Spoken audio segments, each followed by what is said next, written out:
اهم وافضل 4 اعمال في يوم عرفه. اختار اسهل حاجه بالنسبه لك واعملها، وبكده انت كده استغليت يوم عرفه 100% صح الصح. يوم عرفه هيكون يوم الخميس اللي جاي ده، فخد بالك بقى وركز معايا واحفظ الفيديو ده عندك عشان تختار الاعمال اللي هتعملها في يوم عرفه.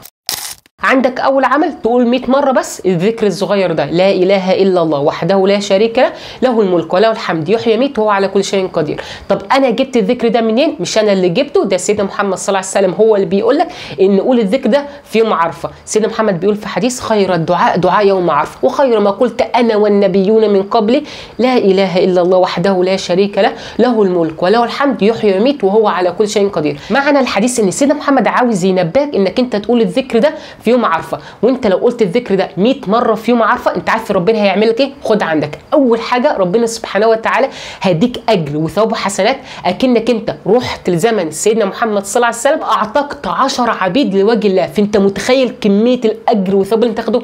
انا عاوز اقول لك انك انت لما بتعتق عبيد لوجه الله ربنا سبحانه وتعالى بيعتق رقبتك من النار، يعني ربنا سبحانه وتعالى مش بيدخلك النار. فشوف انت بقى متخيل لما تعتق 10 عبيد لوجه الله. خد عندك تاني حاجه، لو قلت الذكر ده 100 مرة ربنا سبحانه وتعالى هيديك 100 حسنة وهيغفر لك 100 خطيئة انت عملتها. وخد عندك ثالث حاجة، لما هتقول الذكر ده 100 مرة الشيطان مش هيقرب منك ابدا ولا هيوسوس لك بأي حاجة طول اليوم ده.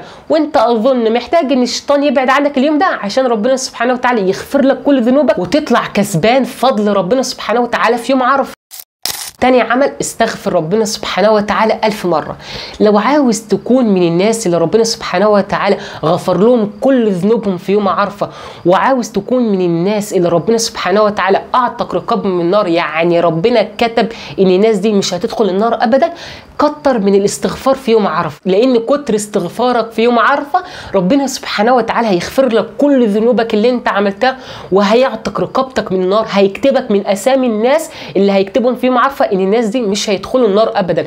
فاستغفر ربنا سبحانه وتعالى 1000 مره في يوم عرفه، ولو مش هتقدر على 1000 مره خليها 500، بس المهم انك انت تستغفر ربنا كتير قوي في يوم عرفه. اما ثالث عمل وهو انك انت تصوم يوم عرفه. انت مش متخيل ان من اعظم الاعمال اللي ممكن تعملها في يوم عرفه هو انك انت تصوم يوم عرفه. ده كفايه انك انت لما تعرف لما تصوم يوم عرفه ربنا هيعمل لك ايه؟ ربنا سبحانه وتعالى هيغفر لك كل ذنوبك اللي انت عملتها السنه اللي فاتت دي كلها، وكمان هيسامحك على الحاجات الحرام وهيغفر لك كل ذنوبك السنه اللي جايه دي كلها. سيدنا محمد صلى الله عليه وسلم بيقول لك في حديث صحيح صيام يوم عرفه يكفر السنه الماضيه والسنه التي بعدها.